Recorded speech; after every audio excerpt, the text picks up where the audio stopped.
오늘부터 이제 새가족반이라는 제목으로 함께 말씀을 나누려고 하는데, 사실 새가족반이라는 책이 있어요. 뭐 새가족반이라는 책이 있는데, 제가 그 책을 읽으면서 우리 성경 공부할 수 있는 교재로 나온 책인데, 우리 성도님들도 함께 했으면 좋겠다 생각이 되어서 이 새가족반이라는 제목 그대로 한 10주에서 11주 정도 우리가 기본적인 교리들에 대한 그런 또 교회 삶에 대한 말씀을 함께 나누려고 합니다.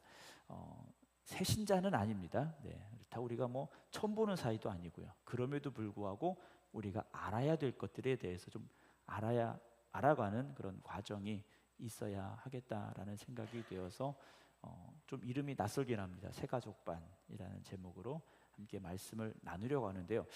우리가 하나님은 어떤 하나님이라고 고백하십니까? 가장 대표적인 사랑의 하나님, 우리가 사랑의 하나님이라고 고백을 합니다. 여러분, 부부가 사랑해야 행복하지 않습니까? 사랑을 넘어서 의리로 살아가시는 부모와 자식 간에도 사랑해야 행복합니다. 목사와 성도 간에도 사랑해야 행복합니다. 저는 행복한 것 같은데 좀 아니신가요? 성도와 성도 간에도 서로 사랑해야 행복합니다. 그래서 교회에 오면 행복해야 되고, 집에 가도 행복해야 되고요. 우리는 그 행복함 가운데 살아갈 수 있어야 되는데, 그러려면 사랑이 있어야 된다라는 거죠. 사랑이 있으면요, 아무리 힘들고 어려운 것도 이기고 나갈 수가 있습니다. 그런데 사랑이 없으면 작은 문제 앞에서도 흔들리게 되고 꺾이게 되고 무너지게 된다라는 거죠. 우리가 하나님을 사랑한다면, 그 사랑이 굳건하다면 사실 어떤 문제도 다 이길 수 있습니다. 그렇죠? 부부간에도요, 가정의 경제적인 문제가 올 수도 있고 여러 가지 문제들이 올 수 있어요. 그러나 부부가 서로 사랑으로 하나 되면 이기고 나갈 수가 있어요. 근데 그 사랑이 없기 때문에 문제가 되고 아픔이 되고 또 단절이 돼버리기도 한다라는 거죠. 근데 이 사랑은 혼자선 할 수 있는 게 아니지 않습니까? 혼자선 사랑할 수가 없어요. 어떤 대상이 분명히 있어야 되는 거죠. 대상이 있어야 됩니다. 저희 집에 고양이가 한 마리 있는데, 고양이가 우리같이 말을 하면 좋을 텐데 얘는 할 수 있는 말이 그냥 고양이 말밖에 없습니다. 야옹거리고 뭐 하여튼 뭐 좀 이상한 그런 말들이 있어요. 근데 얘가 저를 사랑하는가 안 하는가 제가 이렇게 생각해 봤어요. 사람의 입장에서 근데 저를 사랑하는 것 같아요. 착각일 수도 있지만 저를 사랑하는 것 같아요. 왜냐하면 얘는요, 제가 안 보이면 찾으러 다닙니다. 찾으러 다니고 뭐 달라고 하고, 더 심각한 건 화장실 갈 때 꼭 절 불러요. 화장지 들고 닦을 준비하라고 얘가 화장실 갈 땐 꼭 절 찾아요. 여러분, 하나님은 사랑이십니다 라고 우리가 고백을 해요. 오늘 본문의 말씀에도 하나님이 우리를 사랑하시는 사랑을 우리가 알고 믿었노니 하나님은 사랑이시라 라는 이 고백이 나옵니다. 그런데요, 여러분, 하나님은 사랑이신 거 맞습니다. 그러나 하나님은 사랑만 있는 하나님은 아니라는 걸 우리가 알아야 됩니다. 여러분, 자녀들을 사랑하시죠? 속상하신 분들도 좀 계시긴 합니다만, 저도 가끔 그럴 때 있어요. 그렇긴 하지만 사랑하지만 또 무엇도 있습니까? 때로는 엄격해야 될 때도 있고 때로는 훈계해야 될 때도 있고요. 그러니까 하나님은 사랑이신 거 맞습니다만 하나님 안에 사랑만 있는 건 아니에요. 그 나니아 연대기를 쓴 루이스라는 분이 계세요. C.S. 루이스라는 분이 계시는데, 그분이 그렇게 말을 했어요. 사랑은 신이 되기 시작하는 순간 악마가 된다라고 말합니다. 이 말이 뭐냐면, 아까 말씀드린 그대로 하나님이 사랑이시라고 그래서 하나님이 사랑의 하나님만 되어서는 안 된다라는 거죠. 하나님은 때로 우리의 잘못 앞에서 우리를 징계하시고 훈계하실 수도 있으신 하나님이시라는 거예요. 그래서 하나님은 우리를 무조건 사랑하시는 게 아니라 하나님은 사랑이시라라고 고백하는 거예요. 그 사랑이라는 말 속에 다 포함이 되는 거예요. 우리를 향한 책망과 징계와 경고도 사랑 안에서 우리에게 주신다라는 거죠. 그 하나님 안에 또 무엇이 있습니까? 거룩하신 하나님, 이런 고백도 있지 않습니까? 거룩이라는 말은요, 어떤 의미냐? 분리되어 있는 겁니다. 어떻게 분리되어 있느냐? 하나님은 우선 세상의 피조물과는 분리된 창조주 되신 하나님이세요. 그리고 죄와 악한 것들과 절대로 같이 있지 아니하신 그런 하나님, 그래서 거룩하신 하나님이라 우리가 고백을 하고 있는 거죠. 그러니까 저나 여러분들도 하나님이 거룩하시기 때문에 우리도 거룩해야 된다라는 건, 우리가 세상 속의 사람으로서 살아가지만 그들과는 뭔가 다른 분리되어진 생각과 말과 행동이 우리에게 있어야 된다라는 거죠. 근데 우리가 그렇게 살지 못하니까 사순절 기간을 보내면서 다시 제자리를 찾아가는 겁니다. 우리가 있어야 될 그 거룩함의 자리에 다시 돌아가려고 애쓰는 노력이 있어야 이 사순절을 우리가 온전하게 보낼 수 있다라는 거죠. 그 사순절 기간에 금식하시는 분들 왜 금식합니까? 살 빼려고 금식하는 거 아니잖아요. 어떤 나의 욕심과 정욕을 내려놓는 과정이고, 그 고통과 고난 속에서 하나님의 사랑과 십자가의 은혜를 다시금 깨닫는 시간이 되기 위해서 금식도 하는 거예요. 사랑하는 성도 여러분, 하나님은 모든 것을 사랑으로 증명하십니다. 사랑으로 증명하셔요. 여러분, 때로 우리에게 문제가 생겨도 아픔이 올지라도요, 그것은 우리에게 보여주신 하나님의 사랑의 또 다른 모습이라는 걸 우리가 알아야 돼요. 내가 힘들고 어렵다고 하나님이 나를 미워하시는 게 아니에요. 하나님이 우리를 증오하시는 게 아니에요. 우리를 내다 버리신 게 아니라는 겁니다. 하나님은 사랑이세요. 그런데 천지 만물을 창조하시기 이전에 창세기 1장의 그 태초의 천지를 창조하셨다는 그 말씀 이전에도 하나님은 분명히 계셨지 않습니까? 하나님 분명히 창조 이전에도 계셨어요. 그러면 창조 이전에 사람이 없을 때, 어떤 짐승도 없고 세상의 모든 만물이 없을 때, 그때도 하나님은 사랑이셨을까라는 거죠. 당연히 하나님은 사랑이세요. 왜냐? 그때 하나님과 지금 하나님이 다르다면 2000년 전의 하나님과 지금의 하나님도 다를 수 있다는 거지 않습니까? 하나님은 변함이 없으신 분이에요. 창조 이전에도 사랑의 하나님이셨고, 창조 이후에도 사랑의 하나님이시고, 지금도 사랑의 하나님이시지 않습니까? 그러면 창조 이전에 아무것도 없을 때 하나님은 도대체 누구를, 무엇을 사랑하셨느냐라는 거죠. 사랑의 대상이 어디에 있었느냐라는 겁니다. 좀 심각하게 우리가 고민해야 되는데, 좀 어려운 말씀을 오늘 좀 드리려고 그래요. 자, 우리가 흔히 말하는 삼위일체, 그렇죠? 삼위일체, 성부, 성자, 성령, 이 하나님에 대한 삼위일체라는 말을 우리가 많이 씁니다. 그런데 이것을 우리가 정확하게 분명하게 알아야 돼요. 물론 삼위일체에 대해서 제가 말씀을 드리려면 1시간 갖고 되는 문제가 아닙니다. 그리고 3시간 했다고 정답을 찾을 수 있느냐? 찾을 수도 없어요. 왜냐하면 삼위일체라는 이 교리는 우리의 머리로 사실 이해가 되기 어려운 부분입니다. 그래서 초대교회 때부터 지금까지 이 문제에 대해서 사람들이 많이 고민하고 연구하고 논의하지만 정확히 알 수는 없어요. 근데 천국 가보시면 아실 수 있어요. 이 땅에서 우리의 지식과 우리의 정보, 이런 것들을 가지고 삼위일체 하나님을 이해하려고 하면 답이 안 나옵니다.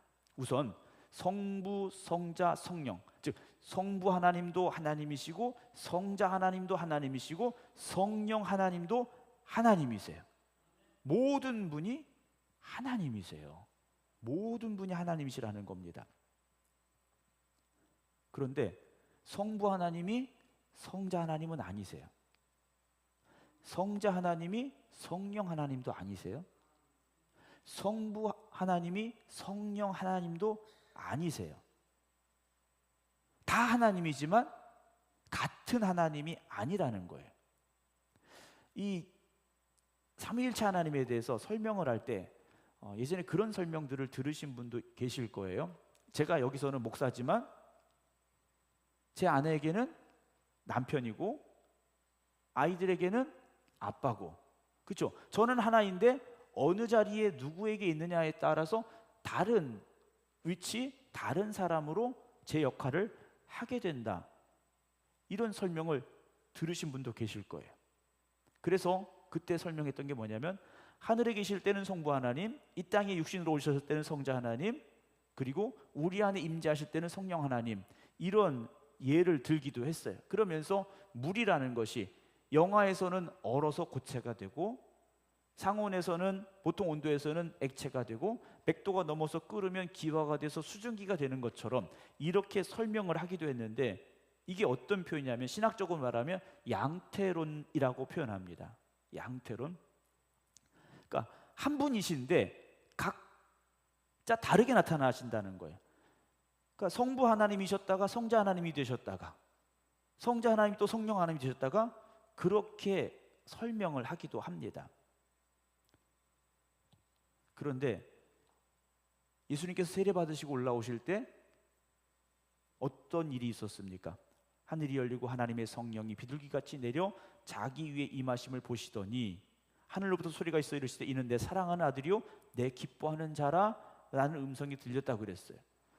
만약에 성부 하나님이 육신을 입고 이 땅에 오셔서 성자 하나님이시라면 이런 일은 있을 수 없고, 성자 하나님이 성령이 되셔서 우리의 마음에 임하실 때 사도행전 1장 이후에 우리에게 임하셨던 것처럼 그렇게 임하신다면 성령의 소리가 그때 들릴 수가 없었겠다라는 거죠.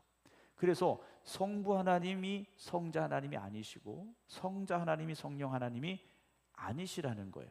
그리고 예수님께서 이 땅에 오셔서 아버지의 말씀대로 순종하셨고, 그리고 예수님도 기도하셨지 않습니까? 그럼 누구에게 기도합니까? 자기에게 기도하셨습니까? 아니에요. 아버지 하나님 앞에 기도하셨다는 거예요. 성부 하나님 앞에 기도하셨다라는 거죠. 그러니까 같은 하나님이지만 똑같은 하나님은 아니라는 거예요. 이걸 우리는 삼위라고 표현합니다. 삼위라는 말은 어떤 표현이냐면, 우리가 이제 인격이라는, 우리 사람끼리는 인격이라는 말을 쓰잖아요. 그런데 하나님에게는 신이시기 때문에 인격이라는 말을 쓸 수가 없어요. 그래서 위격이라는 다른 표현을 쓰게 되는데, 그래서 삼위라는 표현을 쓰게 되는 것인데, 이 세 분이 하나이시라는 의미에서 삼위일체라는 표현을 써요. 그러니까 성부 하나님, 성자 하나님, 성령 하나님이 모두 동등되시다는 거죠. 그러니까 성부 하나님이 위에 있고 성자 하나님은 밑에 있고 성령 하나님은 뭐 옆에 계시고 이런 위치가 아니라는 거예요. 그 위치는 동일하다는 거예요. 누가 더 높으냐 낮으냐, 뭐 명령을 내리고 명령을 따르고 이런 의미에서 높고 낮음이 있는 게 아니라 성부, 성자, 성령 하나님이 같은 위치에 있으시다라는 거예요. 서로 동등되다라는 의미를 우리가 알아야 됩니다. 좀 복잡해지죠.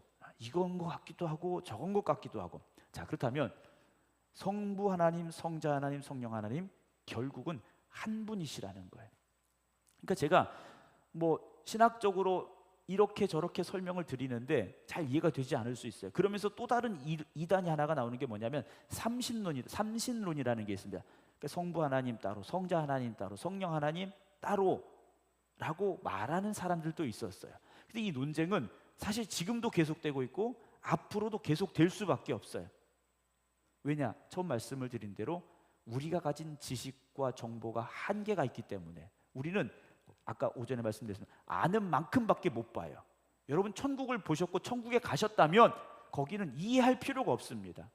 천국에서는 하나님이 어떤 분이신가 우리가 공부할 필요도 없고 이해할 필요도 없어요. 그런데 이 땅에 살고 있는 우리가 하나님에 대해서 그래도 조금이나마 알기를 원하기 때문에 나름대로 초대교회 교부들부터 그리고 중세 신학을 거쳐서 지금 현대에 이르기까지 신학자들이 많이 이 문제에 대해서 이야기를 하고 연구를 해요. 그러나 정확하게 우리가 이게 정답이다 라고 말할 수는 없어요. 그럼에도 불구하고 삼위가 있지만 결국은 한 분이시라는 이 진리만큼은 우리가 놓치지 말아야 되는데, 말씀이 여기까지 간 이유는 뭐냐면 태초에 하나님께서 그때도 사랑이셨다면 사랑의 대상이 필요한데 그 사랑의 대상이 누구셨겠는가? 결국은 성부 하나님, 성자 하나님, 성령 하나님을 향한 그 사랑이 있었기 때문에 우리가 하나님은 결국 사랑이시다라고 말할 수밖에 없다라는 거죠. 자, 여러분,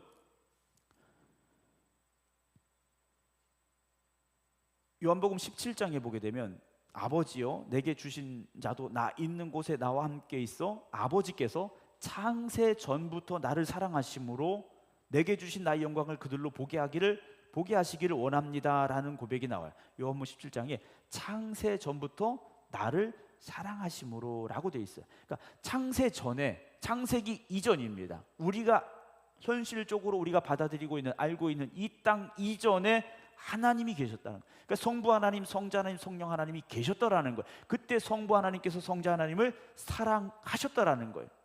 그리고 마태복음 3장 17절에 이는 내 사랑하는 아들이요 내 기뻐하는 자다라고 표현해요. 그러면 아버지와 아들을, 우리가 이 아버지와 아들의 관계를 지금 우리가 살고 있는 육신의 아버지, 즉 육체적인 아버지와 아들의 관계로 이해해서는 안 된다라는 겁니다.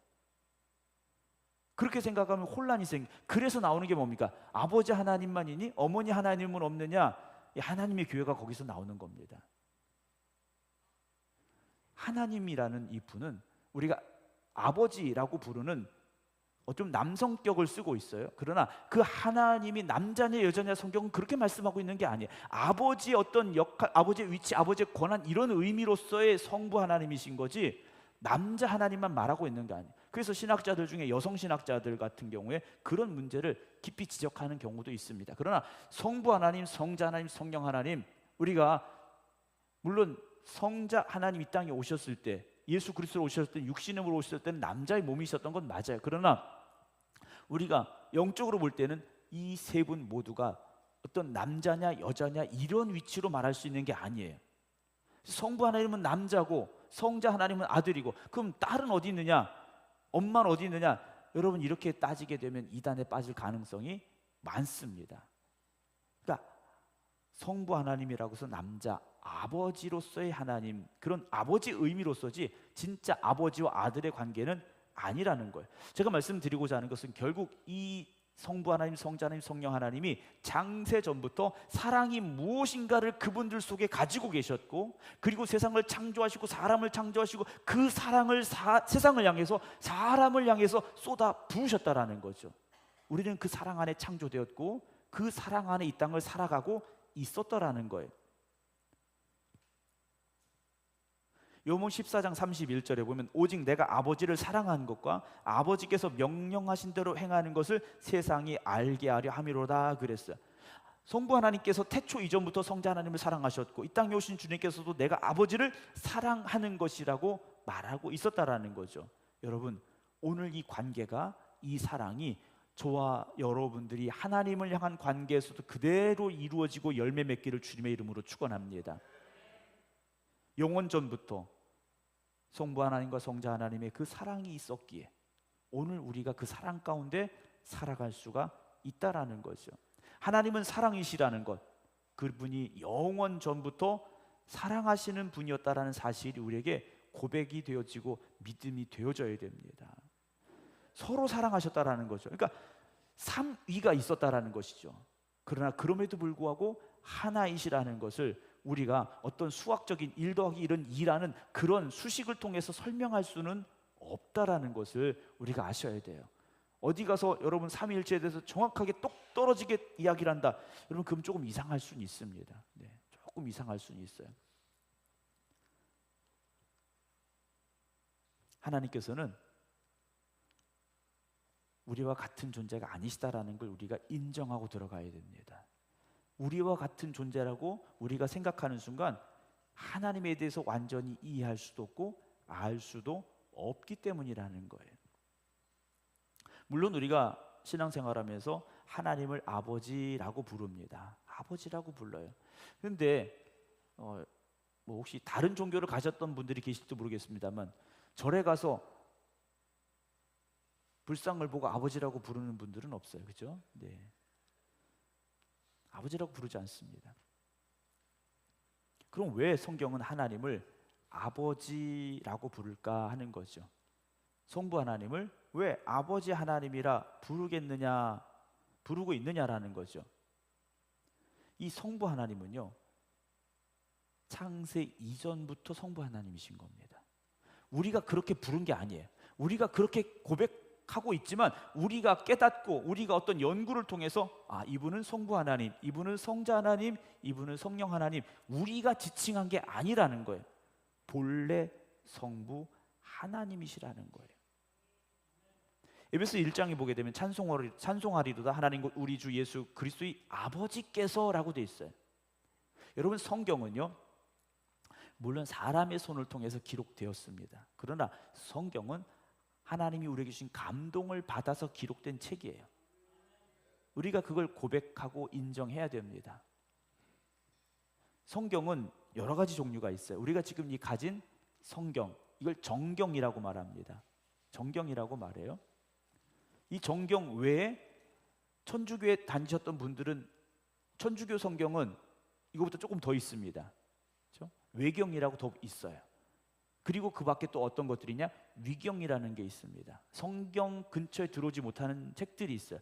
성경이라는 것은 물론 하나님께서 감동을 주셔서 기록되었지만 이것이요 수세기를 걸쳐서 정말 우리에게 주신 그 신앙과 어떤 그 신학의 잘못됨이 없는지를 사람들이요 고민하고 연구하고 기도하면서 이 책들을 걸러낸 거예요.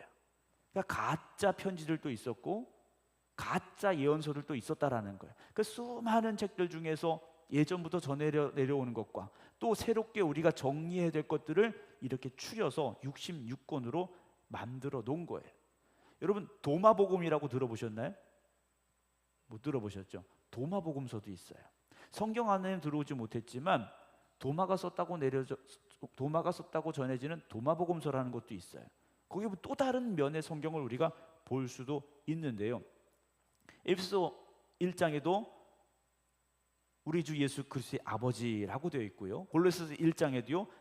우리 주 예수 그리스도의 아버지께 감사한다고 되어 있고요. 베드로전서 1장에도 우리 주 예수 그리스도의 아버지 하나님을 찬송하리로다 그랬어요. 바울도 그랬고요. 베드로도요. 우리 주 예수 그리스도의 아버지라고 그랬어요. 그럼 어떻게 하나님을 아버지라고 부르냐? 예수님께서 그렇게 부르셨기 때문에, 예수님께서 그렇게 알려주셨기 때문에 그런 거예요. 예수님은 자신과 하나님의 관계를 정확하게 이해하셨고 우리에게 알려주셨어요. 아버지 되신 하나님, 그 하나님에 대해서 우리에게 말씀해 주셨다라는 거죠. 아까 제가 말씀드렸지만 우리가 육신적인 생각을 가지고 아버지 아들의 관계로 생각하시면 안 된다라는 의미는 뭐냐면, 성부 하나님 맨 처음에 혼자 계셨다가 혼자 있는 게 좀 뭐하니까 성자 하나님을 만드셨느냐? 그게 아니라는 거예요. 천지창조, 즉 우리의 이 물질의 세계는 성부 하나님, 성자 하나님, 성령 하나님이 함께 만드신 피조물이라는 거죠.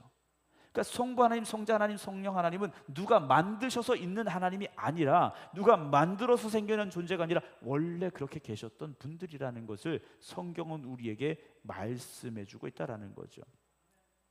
성경이 하나님을 아버지라고 말할 때 우리는 우리를 세상에 있게 한 육체의 아버지를 생각하면서 하나님을 이해하려고 해서는 절대 답을 찾을 수가 없습니다.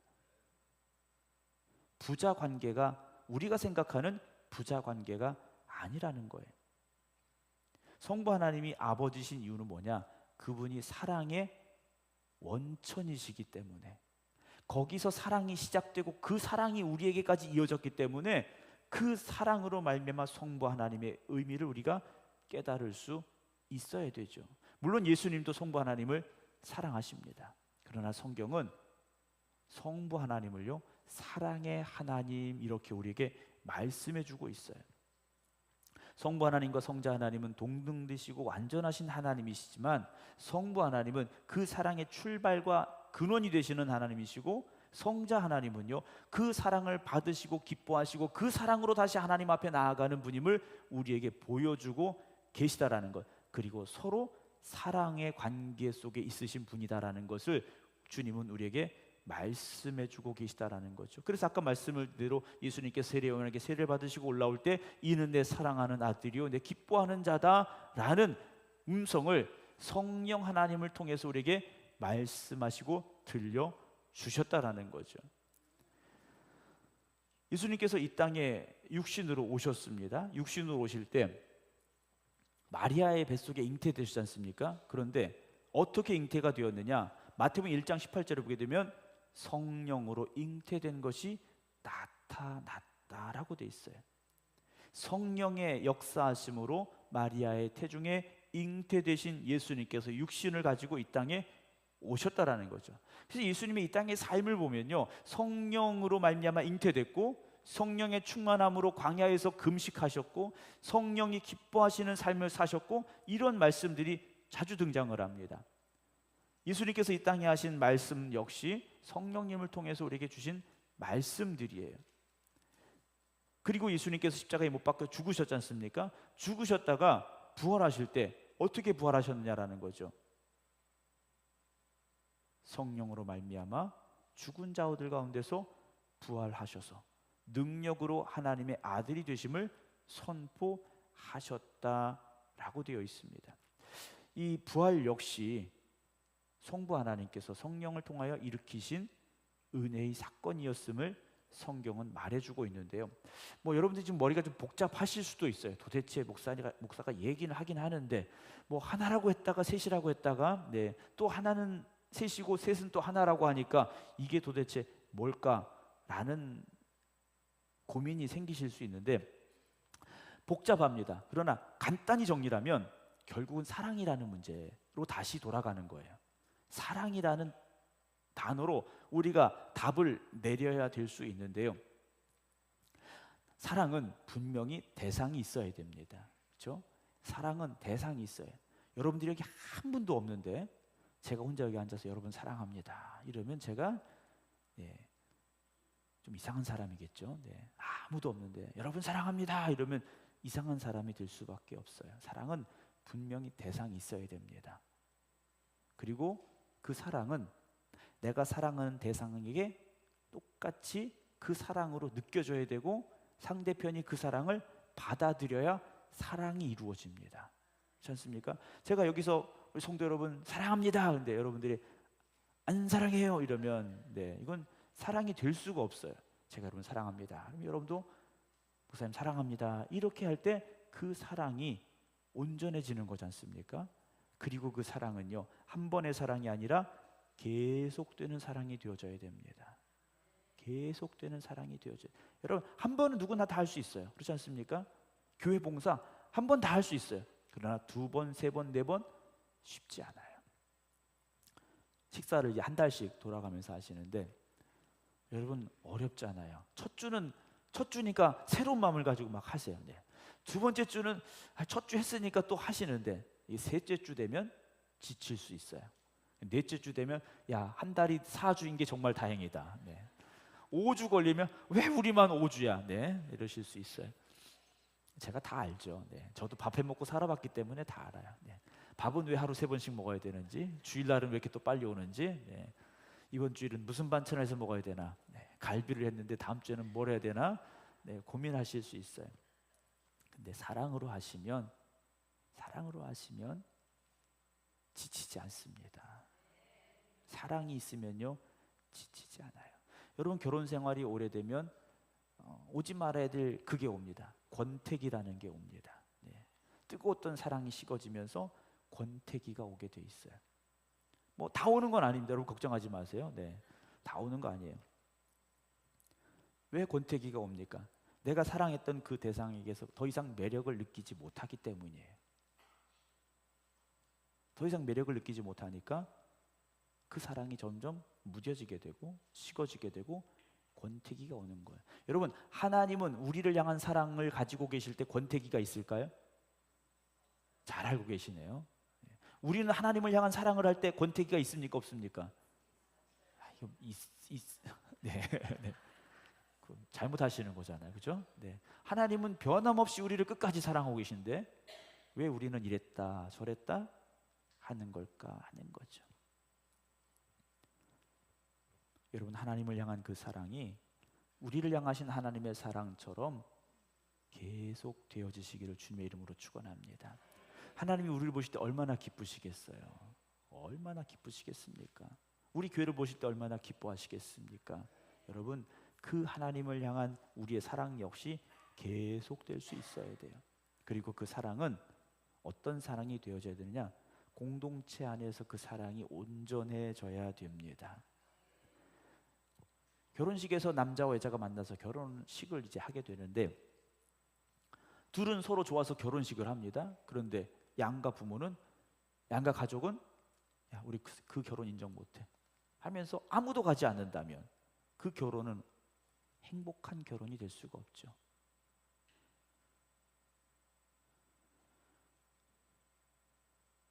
이 세상에 살아가는 우리가 하나님의 그 완전한 사랑을 이루어 갈 수 있어야 됩니다. 그래서 교회가 이 땅에 보여주시는 작은 천국이라는 것을 우리가 고백하면서 교회를 온전하게 이끌어갈 수 있는, 만들어갈 수 있는 우리의 모습이 되어져야 됩니다. 교회는요, 사랑만 있어야 됩니다. 네. 물론 사랑만 있다고 그래서 뭐 가르침도 훈계도 없어야 되냐, 그 말씀은 아니에요. 그러나 사랑 안에서 모든 것이 되어져야 됩니다. 사랑 안에서 모든 것이 되어져야 돼요. 사랑하는 성도 여러분, 하나님은 하나님의 아들을 사랑하셨습니다. 성자 하나님을 사랑하셨어요. 창세 이전부터 성자 하나님을 사랑하셨어요. 그리고 그 사랑이 이제 우리를 향한 사랑으로 증명되고 있다라는 거죠. 그러면 왜 성자 하나님은 하나님의 사랑을 받으셨을까요? 성자 하나님은 왜 성부 하나님의 사랑을 받으셨을까 하는 겁니다. 왜 받으셨을까요? 요한복음 14장 31절 보면 내가 아버지를 사랑하는 것과 아버지께서 명하신 대로 행하는 것을 이라는 말씀이 나와요. 십자가 앞에서도 주님은 나의 뜻대로가 아니라 아버지의 뜻이 이루어지기를 기도하셨어요. 여러분, 그 사랑은요, 아버지 하나님, 성부 하나님의 말씀에 십자가 앞에서까지 순종하시는 성자 하나님의 그 순종의 사랑이 있었기 때문이라는 것이죠. 오늘 저나 여러분들이 하나님은 사랑이시니까 무조건 나를 사랑하십니다, 이것이 아니라 주님과 같이 하나님의 말씀에 순종함으로 살아가시기 바랍니다. 내 생각, 내 뜻이 아니라 하나님의 말씀에 끝까지 순종하면서 우리가 나아갈 수 있어야 하나님의 그 무한하시고 영원하신 그 사랑이 우리에게 임하는 사랑이 되어지고 우리에게 넘치는 사랑이 될 수 있다라는 것이죠. 아까 말씀드렸습니다만 하나님의 사랑은 영원하시고 무한하시고 변함이 없으신데 우리가 하나님을 향한 그 사랑이 식어지고 변화되고 있다면 우리가 가진 사랑은요, 하나님이 우리에게 주신 그 사랑이 아니라는 거예요. 하나님이 우리에게 주신 사랑을 우리가 깨닫고 고백하고 그 사랑이 우리한테 충만하면 그 사랑은 절대 변하지 않습니다. 그 사랑은 절대 변하지 않아요. 우리가 은혜 충만해가지고요, 정말 내 가슴이 뜨거워지고 하나님의 사랑 때문에 정말 불릴듯 우리에게 사랑이 있었던 그 사랑을 여러분 다시 기억해내시기 바랍니다. 그리고 그 사랑의 자리에 다시 서셔야 돼요. 조금 우리가 살다 보면 어려울 수도 있지 않습니까? 조금 미끄러질 수도 있고 넘어질 수도 있고 어디 부러질 수도 있고 상처받을 수도 있어요. 그러나 하나님의 사랑은 변함이 없습니다라는 그 고백만큼은 우리가 빼앗기지 말아야 된다라는 거죠. 힘들고 어렵다고 하나님이 날 사랑하지 않는가 봐. 여러분, 그 순간 하나님의 그 영원하시고 무한하신 사랑을 의심하는 것밖에 안 된다라는 거죠. 하나님은 사랑이십니다. 그리고 그 사랑은요, 우리와 함께 영원토록 누리고자 하시는 하나님의 사랑이라는 거죠. 여러분, 성전에 올 때마다 그 사랑 때문에 가슴이 두근거리기를 주님의 이름으로 축원합니다.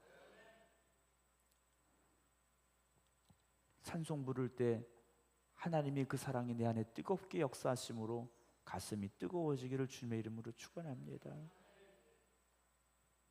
하나님 앞에 예배드리며 헌신하며 찬송 부르며 기도하며 그 사랑으로 우리의 눈시울이 뜨거워져서 뜨거운 눈물이 뚝뚝 떨어질 수 있는 우리의 신앙이 되기를 주님의 이름으로 축원합니다.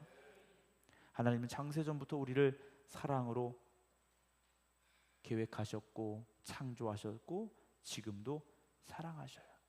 우리를 그렇게 사랑하시는 하나님의 마음속에 있는 것이 무엇이겠습니까? 기쁨과 행복이죠. 기쁨과 행복입니다. 하나님께서 우리를 보실 때 기쁘셔야 되고요, 행복하셔야 됩니다. 여러분, 우리 자녀들을 바라볼 때 똑같지 않습니까? 우리 자녀들을 볼 때 부모들의 마음에 기쁨이 있어야 되고 행복이 있어야 돼요. 근데 쳐다보면서 근심만 가득하다, 여러분 얼마나 힘듭니까? 얼마나 속상합니까?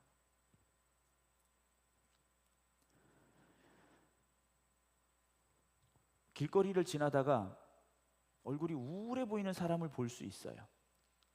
정말 이제 세상 끝났구나라는 표정을 가지고 지나가는 사람 볼 수 있습니다.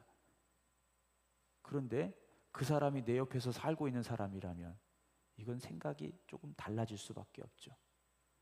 오늘이 세상 끝날처럼 표정을 하고 한숨을 내쉬는 사람이 지금 내 옆에서 예배드리고 있다면 이 얼마나 근심된 일입니까? 설교를 하는 목사의 얼굴이 세상 모든 근심을 짊어지고 있는 얼굴이라면 여러분 행복하시겠습니까? 아니시잖아요. 제가 지난주에 한 가지 깨달은 게 있습니다. 제가 선하게 생긴 줄 알았어요. 아니랍니다. 선하지 않게 생겼대요. 그래서 제가 내 얼굴이 변했구나, 착각했구나 생각이 들었어요. 근데 제 얼굴이 분노가 가득하고 어떤 근심과 걱정으로 꽉 차 있고, 그렇다면 저를 보는 여러분들이 행복하지 않으실 거잖아요. 만약에 하나님이 사랑의 하나님이 아니시라면, 그 안에 기쁨과 행복이 없다면 여러분 하나님과 평생 동안 같이 가실 수 있겠습니까? 못 가죠. 갈 수가 없어요. 왜 우리가 하나님을 향한 갈급함이 있습니까? 우리가 세상에서 보지 못하는 기쁨이 그 안에, 우리가 세상에서 찾을 수 없었던 그 행복이, 우리가 세상에서 만날 수 없던 사랑이 그 안에 있으시기 때문에 우리가 하나님 앞에 오늘도 가기를 간절히 소망하며 여기 계신 거지 않습니까? 사랑하는 성도 여러분, 그 하나님과 함께하는 기쁨의 삶을 살아가시기 바랍니다. 정말 나를 누구보다도 사랑하시는 그 사랑의 하나님과 함께하는 여러분들의 발걸음이 되시기 바랍니다. 그래서 신앙생활은 하나님과 함께하는 기쁨이 있어야 됩니다. 그것이 무엇입니까? 복음입니다. 그것이 복음이에요. 우리에게 베푸신 일들, 우리를 위하여 행하신 일들을 들음으로 인하여 그것이 우리에게 기쁜 소식이 되어질 때 그것이 참된 복음으로 우리 안에 역사하게 될 줄로 믿습니다. 그리고 이제는 우리가 그 복음을 가지고 세상을 향해 나가야 돼요. 전도하러 갔는데 얼굴은 죽을 상을 하고 예수 믿으세요 하면 누가 예수 믿고 싶겠습니까? 예배 끝나고 나가는 성도들의 얼굴이 분노가 가득하다면 누가 그 교회 다니고 싶겠습니까? 우리 성도님들 예배 끝나고 하실 때 환하게 웃으시면서 서로를 사랑해서 헤어지기 싫어하는 그 모습들이 보여질 수 있길 주님의 이름으로 축원합니다. 그렇다고 여기 계속 계시면 안 돼요. 계속 계시면 안 되고 집에 가셔야 되는데, 하나님과 함께하는 그 행복을 이 땅에서 누리시고요, 하나님의 영원한 나라에 가셔서 그 행복한 삶을 누릴 수 있기를 주님의 이름으로 축원합니다. 이 땅에서 행복하지 못하면요, 하나님 나라의 행복을 기대하지 않을 수밖에 없습니다. 그러나 우리가 이 땅에서 행복함을 맛보기 시작하면, 야, 이 땅에서도 이렇게 행복한데 하나님 나라의 행복은 얼마나 클까? 우리가 기대할 수 있지 않습니까? 오늘 갈비 먹으면서 맛있었는데 다음 주는 얼마나 맛있을까? 우리가 좀 기대하지 않습니까? 이 기쁨이, 이 세상의 기쁨이 이만큼이라면 하나님 나라의 기쁨은 얼마나 더 클까? 지금 우리가 느끼고 있는 하나님의 사랑이 이만큼이도 감사한데 천국 가서 우리에게 주신 하나님의 사랑은 얼마나 크고 놀라울까? 여러분 기대하시기 바랍니다.